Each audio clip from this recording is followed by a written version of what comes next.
This is the monthly chart on Redfin, and the monthly chart suggests that price has bottomed, and in the process of bottoming, is formed a monthly buyer's level at $4.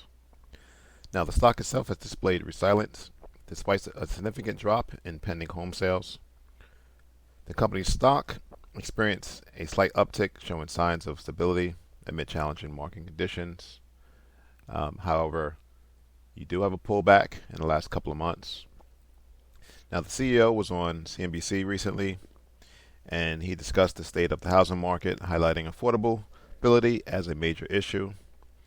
He attributes the downturn in sales volume, but increase in price to high mortgage rates and low inventory levels.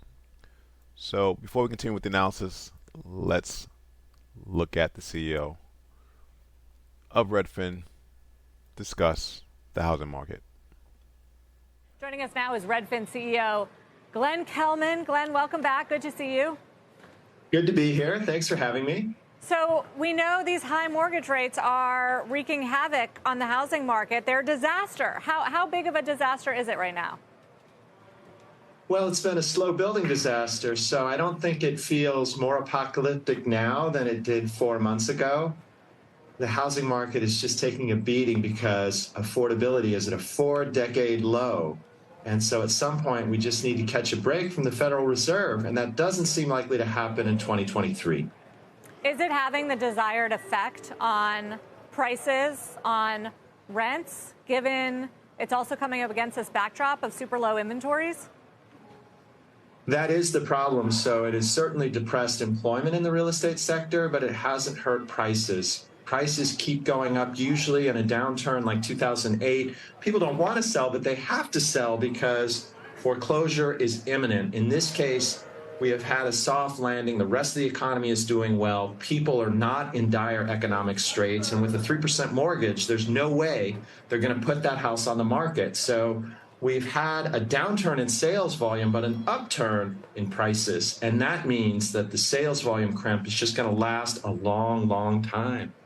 Yeah, we've had some in the realty business suggest that ongoing demographic trends, marriages, having kids, going to college, even dying, means that the industry will churn through some of these rate levels, which, of course, we coexisted with a couple decades ago. I wonder if you think that's too Goldilocks. No, I mean, if you look at the number of existing home sales in the United States, it goes between 4 and 6 million. During the pandemic, it actually went to a 6.5 million annualized rate, nearly 7, but it's never gone below 4 since we've been tracking it. And the population is about 10% larger than the last time we hit that low, which was in 2008. So we are now at the most basic level of Maslow's hierarchy, where shelter is a human need. The only people who are moving are the ones who absolutely have to. And there are people who are relocating because they're being called back to work, or they get a divorce, or there's a death in the family. So those are the only reasons that people are moving. I wouldn't call that a Goldilocks scenario. I would call that rock bottom. But that's where we are right now. And the only relief is that it can't go much lower. We haven't seen 3.7 million homes sold across the United States since we've been tracking the number. 4 is about as low as it can go. So then, Glenn, how are you thinking about and planning your business around 2024? Is it a recovery year for real estate? Are you making moves in anticipation around hiring agents, or more downbeat? Do you remember when Rambo was asked, Rambo, how will you live? And he says, day by day. That's how we're planning this business. Okay. We can't look 3, 6, 9 months out. What we face right now is 7.5% mortgages, 4 million annualized home sales rate. We're living in the now. And if things get better, that'll all be upside in the business. How is your business dealing with the changing rate environment? Can you be profitable? Can you make money in a down market like this? We can. We just have to reduce our costs. And so what we've done is cut non-core businesses, laid off some people, which I still feel ashamed about. But it's put us in a position where, as we take market share, we can build a profitable business. But there's no free lunch here. We have to take someone else's lunch to be able to grow. because we are in a shrinking market and we feel poised to take significant share over the next 6 to 9 months. Staying on the monthly chart, in the process of forming that monthly buyers level at $4. You can see back in August, price broke the short-term uptrend line, and the decline has continued in September.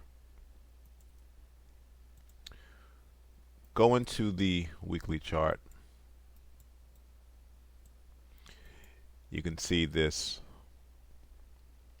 bear flag. You can see a little better on the daily chart when we get there, as a sign that price was continuing to its down decline. However, I like this level at $6.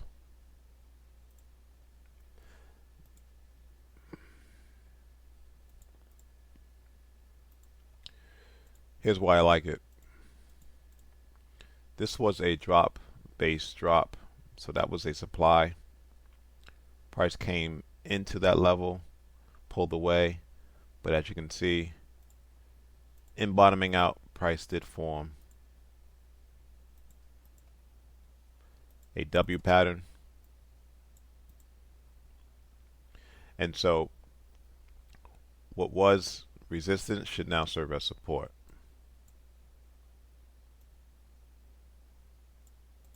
Nevertheless, for the conservative investors, let's see if price can return to that monthly bias level at $4. That would be an opportunity to go long. Going into 2024, as interest rates should stop, it may remain high, but we might get one more interest rate hike in the US, and then in 2024 you can see cuts maybe in the second half, and that should benefit the housing market in addition to stocks like Redfin. Thanks for watching. Subscribe, please like the video.